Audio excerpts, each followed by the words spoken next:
Welcome to the channel. So let's talk about the elephant in the room. Even though I said in my original video, how our video on our initial video on how our seizure journey began, and I said that I'm the type of person I try to not just look at the problem itself, but solution to the problems, ways of coping with the situation that exists. So let's talk about the elephant in the room. If you have done any research whatsoever on epilepsy, then you probably already know or have heard of Sudep, SUDEP, and that stands for sudden unexpected death in epilepsy.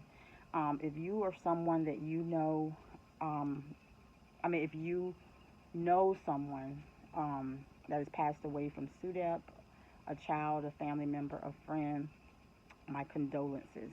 And what SUDEP means is that a person with epilepsy, usually it happens after a seizure, they can pass away and die unexpectedly.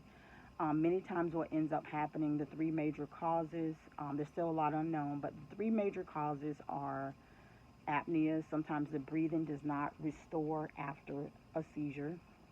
A second reason can be for cardiac abnormalities and arrhythmias that happen during and after a seizure. And then the third reason can be just basically brain death that can happen during a seizure. And the most common seizure that these can occur with are grand mal or tonic-clonic, as it's referred to now. Unfortunately, there is no prevention other than awareness.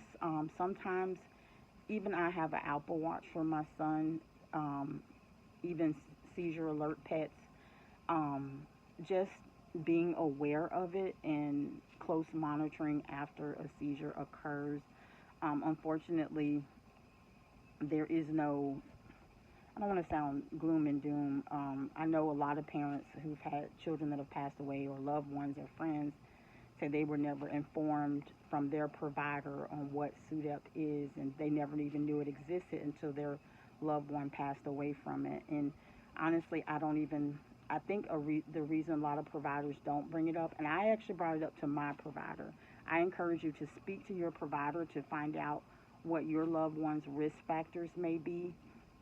I know sometimes they say people that have status epilepticus, where they have a seizure for a long period of time, multiple times, can be at risk. I've heard different things. I've done research, but again, I'm no practitioner. Talk to your particular provider about your loved one's risk factors.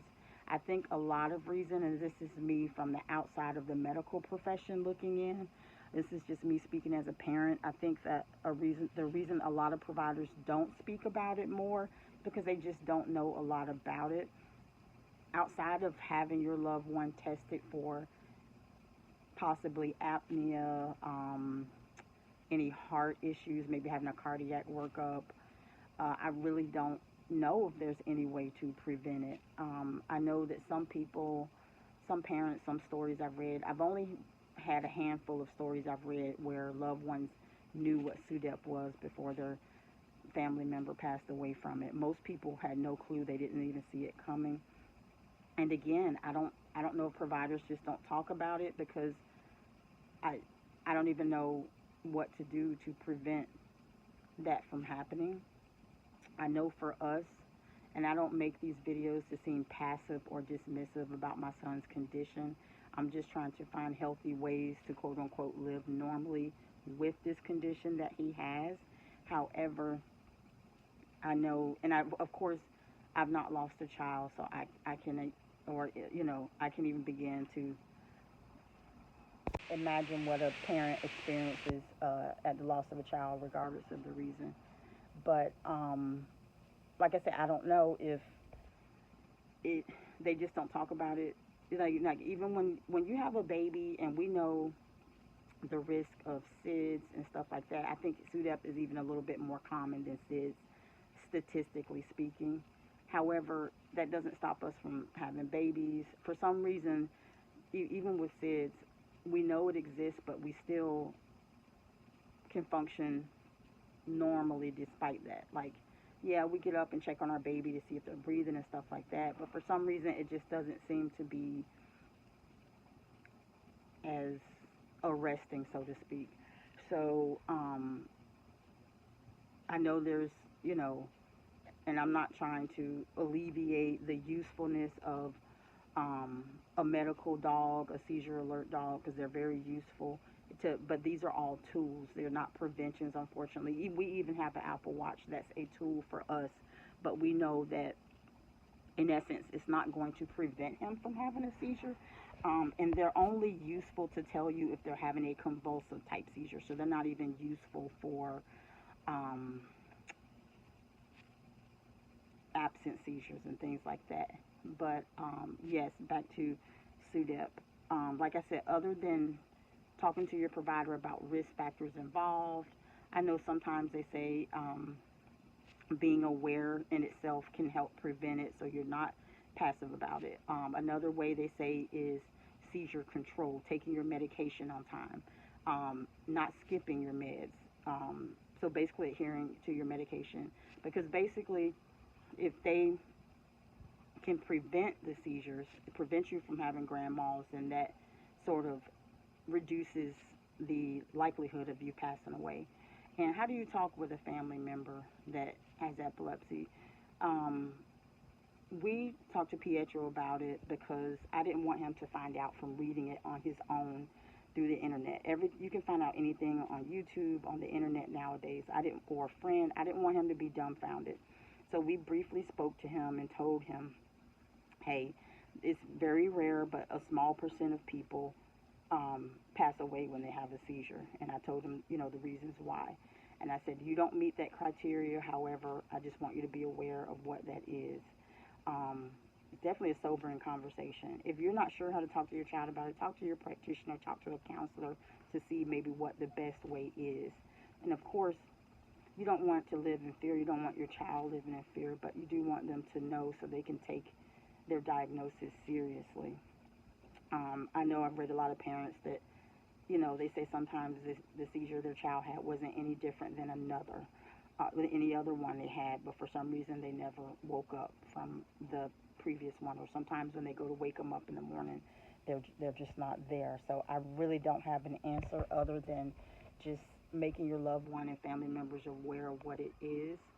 I know early on when we learned about seizures and stuff, I was so upset about after I read about Sudep, and I said to my husband, do you know there's a chance, blah blah blah, and he already knew because my husband works in the medical field, um, so he already knew that what Sudep was. He knew not particularly the term Sudep, but he knows that there's a small chance that people can pass away from seizures. And one thing he said to me that stuck with me, he said, I can't spend my time and my energy worrying about something that I cannot control.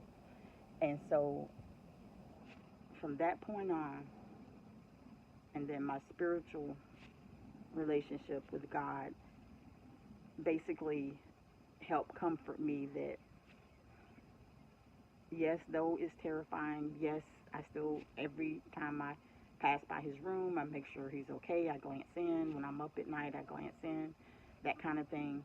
I take it seriously, but at the same time, we try to live in the times he's not having a seizure. You can spend your time worked up, trying to put a bubble, this and that and the other.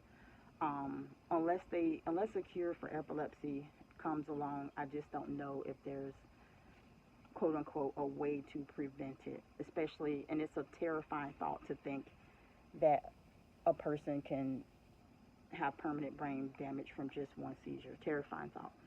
But again, I can't. You have to try to live your life and not, you know, allow yourself to be broken all the time, so to speak, worrying about what if that one time, what if that one time. Just try to control what you can. Lifestyle changes like good sleeping habits, good diet habits, medication adherence. And I'm going to warn you, even, reading about Cameron Boyce, his parents said this was only his fourth seizure. I've read stories where people said this was only their child's second seizure. I've read stories where people have said they have adhered to medication the way they're supposed to, and it still happens. So again, I just don't know.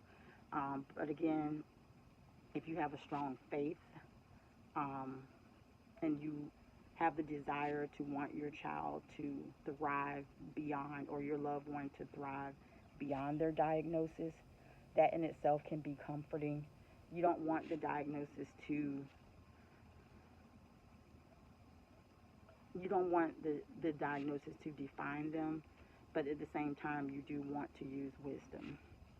So again, I wish I had better um, words of encouragement. And again, if you know someone that's passed away from Sudep, my condolences are with you wholeheartedly. Um, but again, I don't know if, I think it helps somewhat for parents to be aware, and caregivers and loved ones and friends and family, so that they know what to look out for, so they know to take the diagnosis seriously. I just wish there was a way to prevent it. Thank you for visiting the channel.